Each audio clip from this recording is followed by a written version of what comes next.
গরম ভাত, লুচি বা পরোটার সাথে এই আলু সয়াবিন পনিরের ডালনা হবে একদম পারফেক্ট। চলুন তাহলে রান্নাটা শুরু করা যাক। প্রথমেই সয়াবিনগুলো গরম জলে ভিজিয়ে রাখবো। এবার একটা মশলা বেটে নেব। তার জন্য নিয়েছি আদা, গোটা জিরে আর শুকনো লঙ্কা। মশলাটা ভালো করে বেটে তুলে আলাদা করে রেখে দেব। এখন কড়াইতে সর্ষের তেল দিয়ে ভালো করে গরম করে নেব। তারপরে আলুগুলো দিয়ে সামান্য একটু হলুদ দিয়ে দেব। এবার আলুগুলো লাল করে ভেজে তুলে নেব।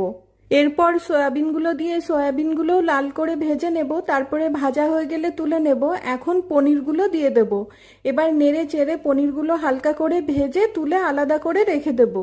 এখন এই তেলের মধ্যে ফোড়ন দেব। ফোড়নে দেব গোটা জিরে, তেজপাতা আর শুকনো লঙ্কা। ফোড়নটা ভাজা হয়ে যখন একটা সুন্দর গন্ধ বেরিয়ে আসবে, তখন আমি যে মশলাটা বেটে রেখেছিলাম সেটা ঢেলে দেব। এবার নেড়ে চেড়ে মশলাটা 2 মিনিট কষে নেব। মশলাটা যত টাইম কষবে তত টাইম আমি একটা মিক্সির জার নিয়ে তার মধ্যে টমেটো আর 1 চামচ সাদা তিল দিয়ে একটা মসৃণ পেস্ট তৈরি করে নেব। এবার এই তিল আর টমেটোর পেস্টটা মশলার মধ্যে ঢেলে দেব। আর দেব লঙ্কার গুঁড়ো, হলুদ গুঁড়ো, স্বাদ মতো নুন আর সামান্য একটু চিনি। তারপরে সব মশলাগুলো নেড়ে চেড়ে একসাথে ভালো করে মিশিয়ে নেব। এবার ধীরে ধীরে মশলাটা ততক্ষণ কষে নেব যতক্ষণ না মশলা থেকে তেল ছেড়ে দেয়। মশলা থেকে যখন তেল ছাড়তে শুরু করবে তখন ভেজে রাখা আলু আর সয়াবিনগুলো এই মশলার মধ্যে দিয়ে দেব।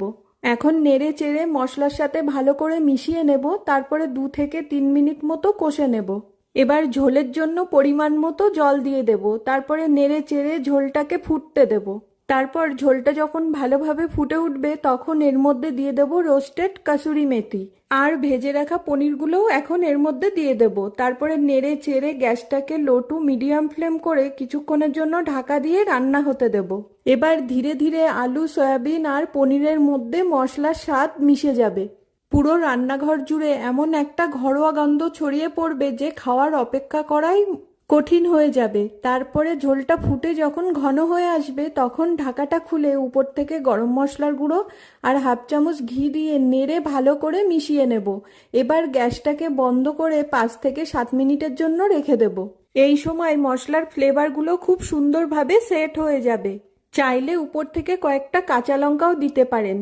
আপনারা হয়তো কম বেশি অনেকেই বাড়িতে এই রেসিপিটা করে থাকেন, কিন্তু আমি যেভাবে তৈরি করি সেটা আপনাদের সঙ্গে শেয়ার করলাম। একদিন ট্রাই করে দেখবেন। আশা করছি রেসিপিটা আপনাদের কাছে ভালো লাগবে। ভিডিওটা শেষ পর্যন্ত দেখার জন্য সবাইকে অসংখ্য ধন্যবাদ। সবাই খুব ভালো থাকবেন। আজকের এই আলু, সয়াবিন আর পনিরের রেসিপিটা আপনাদের কাছে কেমন লাগলো অবশ্যই কমেন্টের মাধ্যমে জানাবেন। আজ আসি, আবারও দেখা হবে নতুন কোনো একটি রেসিপির সঙ্গে।